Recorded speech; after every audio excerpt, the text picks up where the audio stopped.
Hello, good morning. Magandang umaga. Nandito po tayo sa Amang Rodriguez Avenue. And may good news tayo na nilagyan nila ng bollards yung bike lane kahapon. Oh yeah. Woohoo! Kasi matagal ko nang inaantay to. Simula nung tinanggal yung pop-up bike lanes, simula nung pininturahan, hindi na talaga sinusunod ng mga motorista dito. Ngayon, first time ko actually nakakita ng TPMO nag-apprehend ng or nag-i-inform ng mga motorista. So, salamat Pasig City, salamat TPMO. Mabuti supportive kayo sa protected bike lanes natin.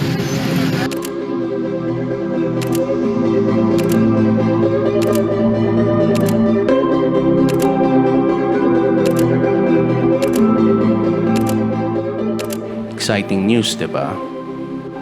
Actually, hindi ko na inaasahan na maglalagay ng bollards dito eh. Parang feeling ko nakalimutan na. It's still not perfect. Marami pa ring encroachments. But yeah, masaya ako kasi nandyan na.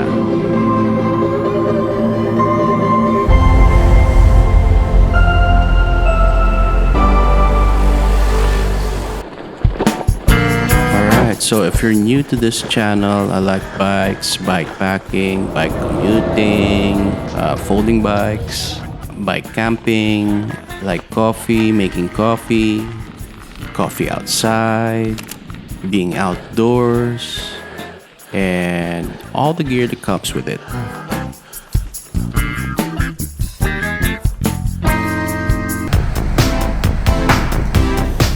Oh yeah, my favorite topic, bike lanes na naman. Bike lane! Bike lane! Bike lane! I was actually working on this video slowly and sort of kind of lost my groove. Ito yung ride namin sa Pililla. Sige, silip mo na. And yeah, I was kind of getting into it, and then somebody messages me about, some good news. And I was like, something like that, new bollards in Amang Rodriguez, and something like we need all the support that we can get. Siyempre, meron kasing mga hindi nag-agree sa mga bollards sa protected bike lanes. Common sentiment would be sisikip yung daan, cause ito ng traffic. Meron resistance talaga car-centric resistance. The usual. Hindi naman ako anti-car. I'm just anti-overdependence. Alam mo yung tipong bibili lang ng suka, magkokotse. Oh yeah! May bollards na! Play natin yung sinabi ni Pasig City Mayor Vico Sotto about the protected bike lanes in a recent interview. New bike lanes this week. Yung sa Market Avenue, yung sa Amang Rodriguez ini-install sa kasalukuyan. So, these are things that go beyond COVID, Nakita natin nung ECQ, naging mas bukas yung mga tao sa mga gantong bike lanes and what alternative transportation, lalo na nung ang daming nung nag-close yung mga rota. Pero hopefully we'll be able to sustain that kasi kailangan talaga it might be a little inconvenient for cars kasi dati buong kalsada sa kanila, ngayon kailangan nila mag-share, but kailangan natin gawin to kasi in the first place kaya naging ganito ka-traffic sa Metro Manila is because we're so car-centric. So we'll keep pushing for this even if there might be some resistance here and there, but we need to understand as a people that we need to push for alternative transport including bike. Well, mabuti naman na supportive si Mayor. Pero what took them so long? Actually, yung Pasig yung isa sa mga pasimuno ng paglagay ng mga bagong bike lanes nung unang ECQ last year. Naglagay sila ng pop-up bike lanes.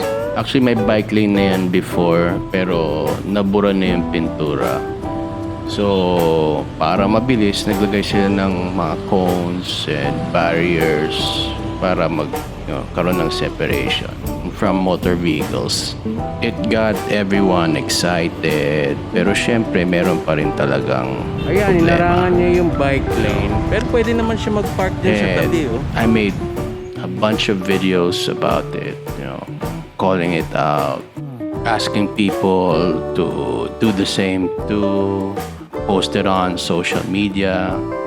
Kasi kung hahayaan mo lang, walang mangyayari. Medyo nakakainis naman, di ba?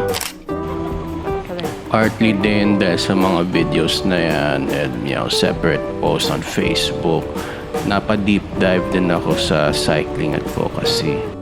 Maybe, just maybe, they will listen. I'm not doing this for me. I'm doing this for them. Yung mga baguhan, mga naninibago, mga takot. Kailangan natin proteksyonan sila.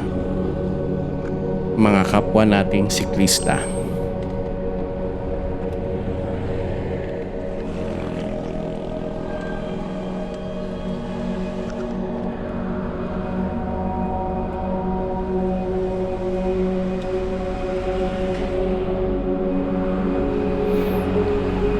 Maraming napilitan na matuto.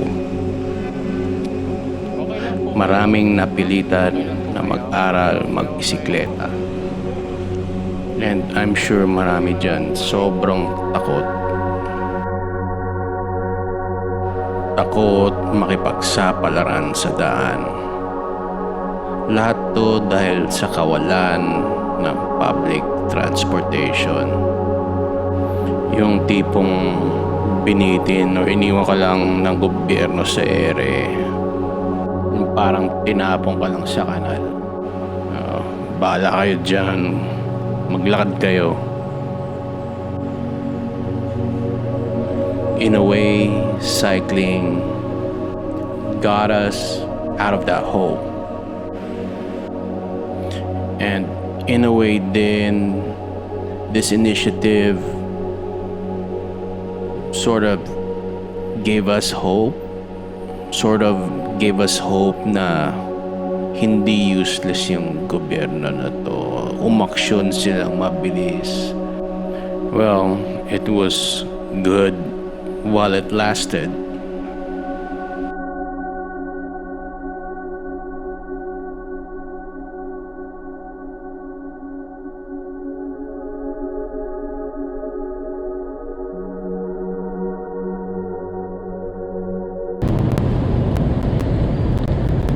Okay lang po kayo.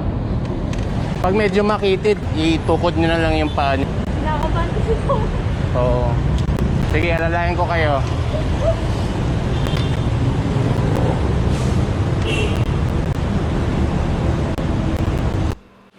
After a few weeks, it was sorta disappointing. Maraming cones na sagasaan na or nandun na lang sa tabi-tabi. Importante yung pop-up bike lanes dito. Paki-maintain ng maayos.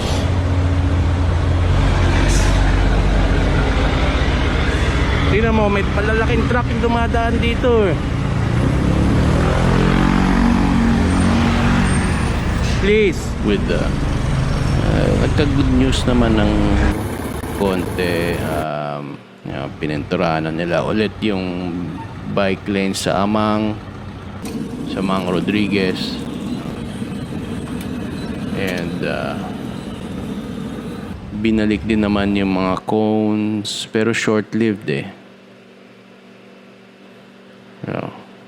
It kind of slid back to the way it was. Kamote, kamote, kamote.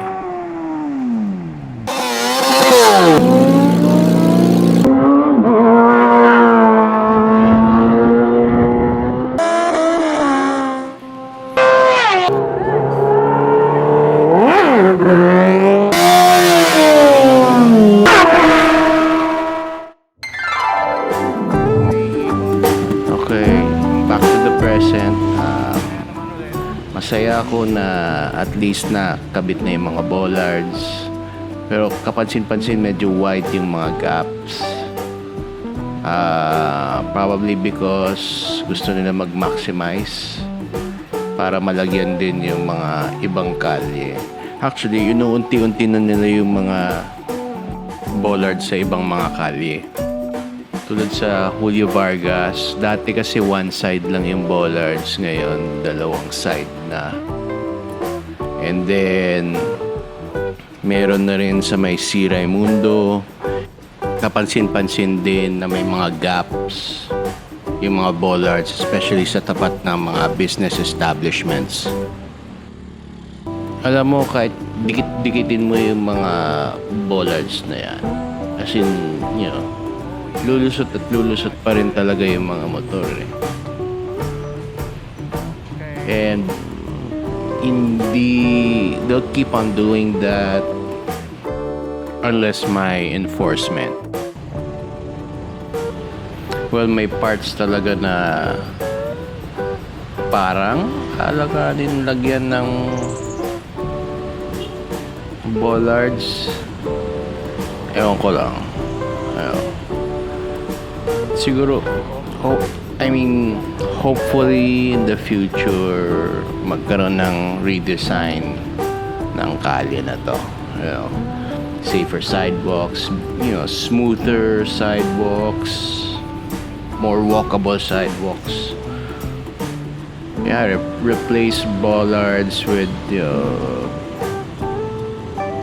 concrete barriers, or parang ganito sa Netherlands, parang separate cycle path. Or parang ganitong plano, complete streets ng Nakto, complete with puno. Make it walkable. Tapos naka-integrate with the public transport.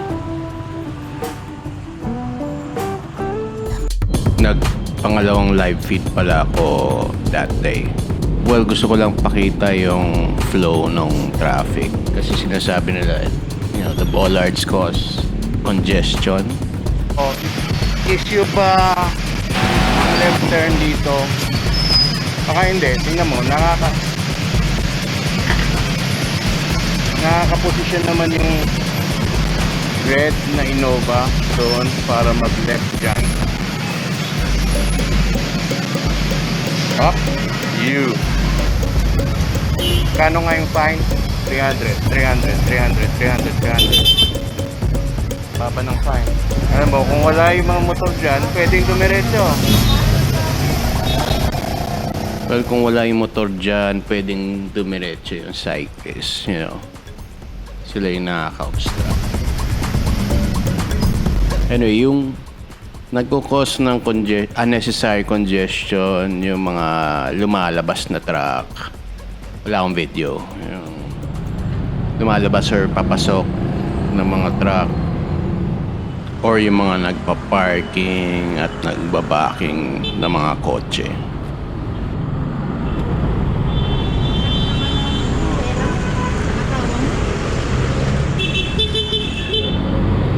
Ano gagawin niya? Dito ba?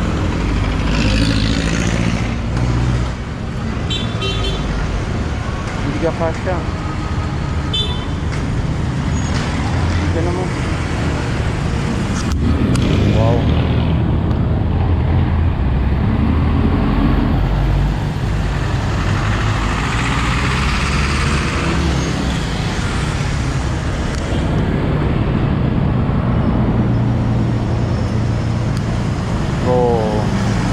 Tigas nito.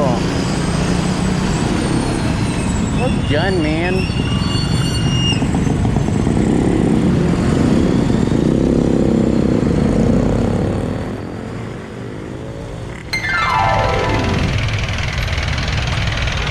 Okay, flashback ulit. Singit ko lang pre-pandemic rush hour, September 2019.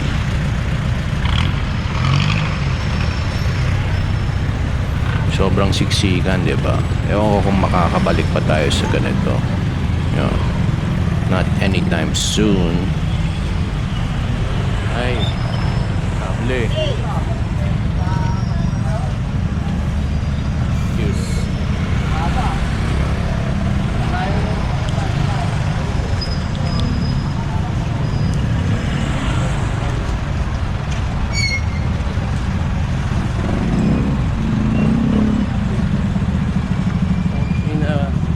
Sorry.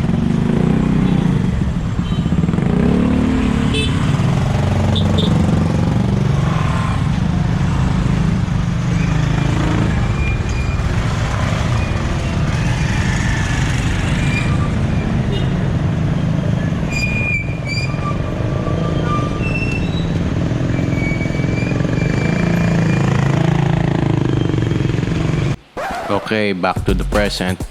Anyway, usapang moving people, nakakuha ko ng data ng bike count.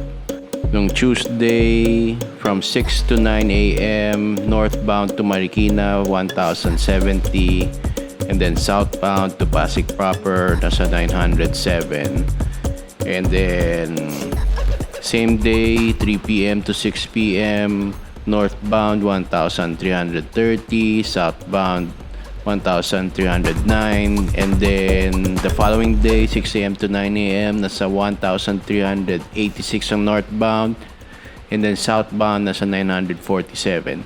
So ang dami talaga, and siguro tataas pa yan after ECQ, at yung numbers na yan sa isang kalye lang.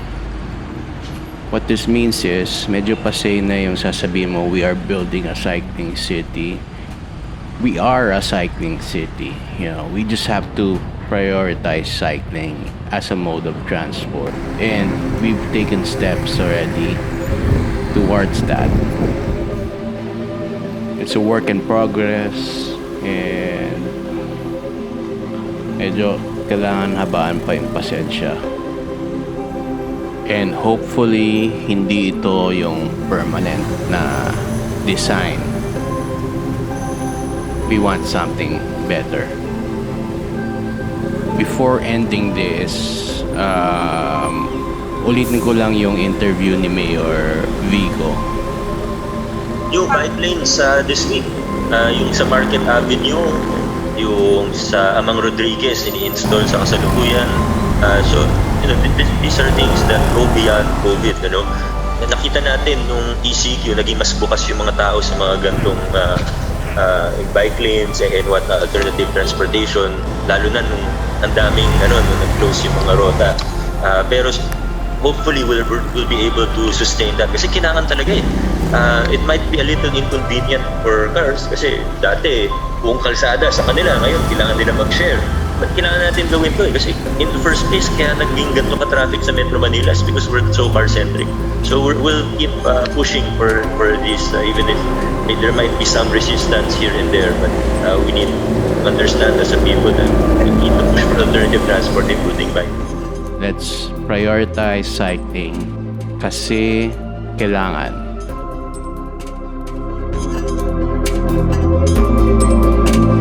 Anyway, yun lang. Thanks for watching.